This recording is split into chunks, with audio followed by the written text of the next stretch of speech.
let's say that I'm a security leader, and and all of a sudden I have a lot of pressure that I did not have before from the CEO, the board, uh, you know, people around the organization that's saying, you know what, what do we do? Are we going to continue using CrowdStrike? What are you doing to prevent this in the future? Yeah, we need to move away for legal, security, PR reasons. How do you defend? What decision do you make, first of all, and how do you defend that decision should you decide to keep them as part of your solution stack? Right. Boy, this is a can of worms. So I think it depends on the organization. I know a couple of organizations that were pretty much all Mac OS, uh, didn't even have a challenge. Their challenge came from the ripple effect, the third parties. Like, for instance, I went on to Amazon.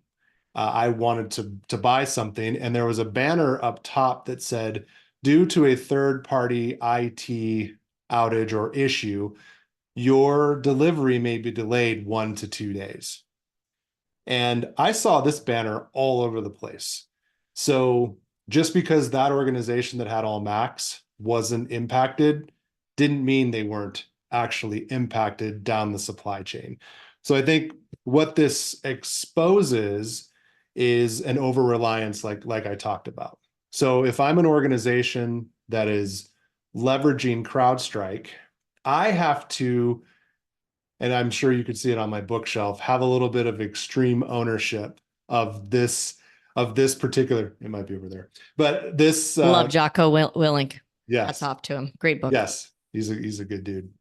So I will have to look at this and say, what could I do differently? And as a collaborative CISO, I've already spoken with our IT manager and leader over there, and I said, hey, let's create a process and procedure that where we do just like we do with Windows updates. We apply it to some dev machines, then we apply it to a small subset of our user base in staging, then we push it to production. I'd like to do the same thing now with CrowdStrike. So we turn off the auto update, but we need a break glass scenario and someone who is watching for critical updates that are 0 day related.